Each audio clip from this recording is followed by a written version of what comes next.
The President's Fugitive, the untold story of George Washington's relentless pursuit of his runaway slave. Imagine, the year is 1796. You are the President of the United States, the revered George Washington. You are the architect of a new nation, founded on the self-evident truth that all men are created equal. Yet a young woman, a house slave named Ona, a personal servant to your wife, Martha, has just vanished into the night from your Philadelphia mansion. She has stolen nothing but her own body. Your nation's capital is ablaze with talk of liberty and freedom. But you, the father of the country, are about to use the full weight of your presidential power and influence to track, capture, and drag a 20-year-old woman back into chains. This is the astonishing, true story of Ona Judge, the woman who risked everything to expose the central paradox of the American founding by choosing freedom over the first family. The Golden Cage in Philadelphia. Ona Judge was born into bondage around 1773 at Mount Vernon, the sprawling Virginia estate of George Washington. Her mother, Betty, was a seamstress and a highly valued slave, and her father, Andrew Judge, was a white English tailor who had worked as an indentured servant at the plantation. This parentage placed Ona in a unique and fraught position.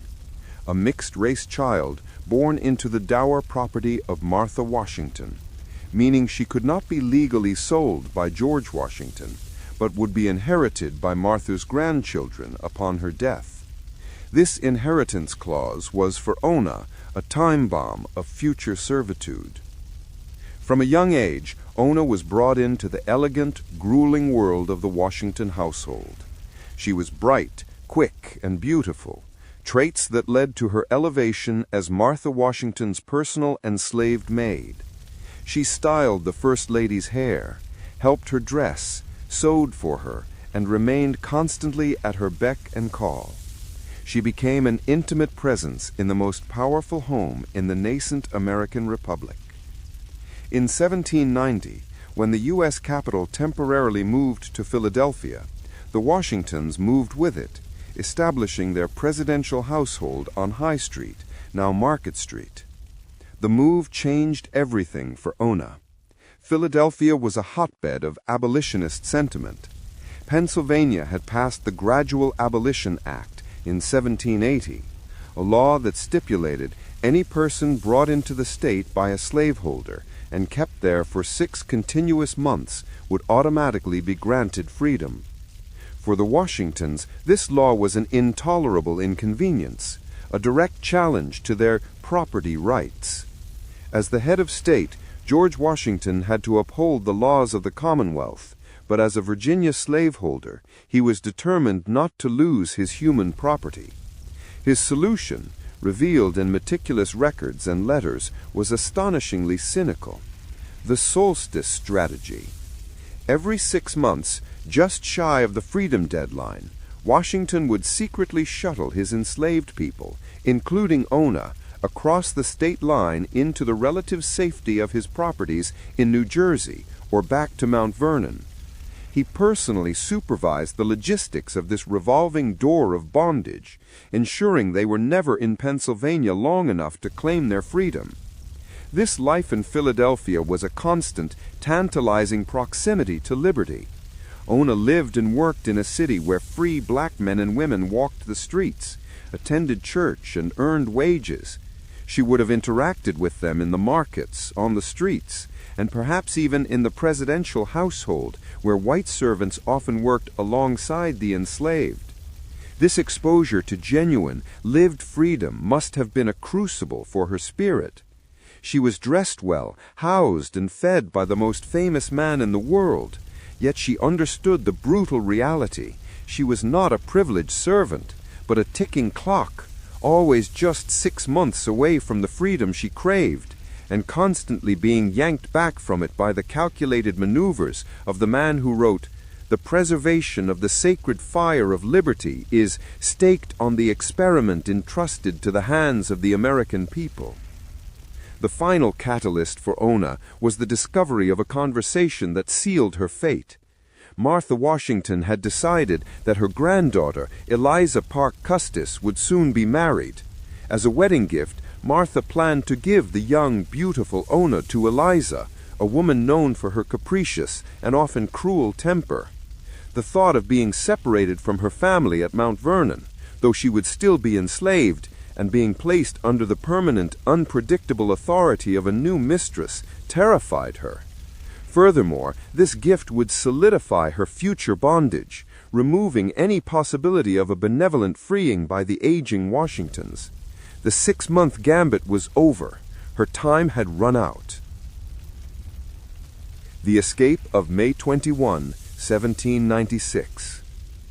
The opportunity came on a quiet Saturday evening in May 1796. The Washingtons were preparing for dinner. George Washington was likely occupied with the affairs of state, Martha with her usual evening correspondence. Ona, in the heart of the capital of liberty, made her choice. She did not seek permission, she simply walked out. She later recounted that she left whilst they were at dinner. It was a simple yet profound act of self-emancipation. She took no baggage, only the clothes on her back, for fear of being burdened and caught. Her escape was not a mad dash, but a calculated, quiet, vanishing act. She was aided by the free black community of Philadelphia, a network of abolitionists and sympathetic citizens who saw the presidential household as a symbolic prison. They helped her get onto a ship heading north to Portsmouth, New Hampshire. When the Washingtons discovered her absence, the reaction was immediate and highly personalized. George Washington was utterly mortified, not just by the loss of his property, but by the colossal embarrassment. The disappearance of the First Lady's personal maid, right under the nose of the President, in the City of Liberty, was a political disaster that confirmed the abolitionists' worst accusations, that the nation's leader was a slave driver, despite his public persona. Washington immediately initiated a pursuit. He wrote a personal letter to his Secretary of the Treasury, Oliver Wolcott, Jr., requesting assistance in the capture, emphasizing the need for absolute secrecy. "I am sorry to know," he wrote, "that Ona was enticed away by French families and promised to pay the necessary expenses for her recovery." The idea that she was enticed was a self-serving fiction. Washington could not admit she chose liberty on her own. He dispatched a network of associates, friends, and federal officials to track her down. The search was a testament to the immense power the president was willing to wield for a single enslaved person. The New Hampshire Standoff. Ona Judge settled in Portsmouth, New Hampshire, a place far removed from the slaveholding South. She changed her name slightly, but in a small community anonymity was impossible for long. Within months, she met and married Jack Staines, a free black sailor. She had children, worked, and began to build a life of freedom. It was a modest life, but it was hers. But George Washington was relentless. In 1799, the president learned of her whereabouts. He had dispatched his nephew, Burwell Bassett, to Portsmouth under a false pretense to offer Ona a deal. Bassett approached her with Washington's proposal. If she would quietly return to Philadelphia, she would be freed upon the Washingtons' deaths. She would be given the same status she already faced, servitude until the end. Ona Judge, now a married woman with a child, flatly refused. "I am sorry to know," she said according to the later account, but she told Bassett that she knew the difference between freedom and slavery. She made it clear that she did not wish to have done with all her trouble in this world. The proposition was a chilling echo of her life in Philadelphia, a conditional freedom offered only after decades of continued bondage. She chose the hard-won, unconditional reality of her present life. Her refusal enraged the president. Washington, still determined to make an example of her and recover his property, shifted his strategy. He petitioned the collector of the port of Portsmouth, Joseph Whipple, a federal official, to seize her. Whipple, however, was a man of the North, and critically, a man who saw the legal peril in the president's demand. The pursuit was not taking place in a vacuum. The Fugitive Slave Act of 1793 technically allowed a slave owner to reclaim an escaped slave, but seizing a person in a non-slave state was politically explosive, particularly one who had married a free man and borne children. Whipple also had moral qualms.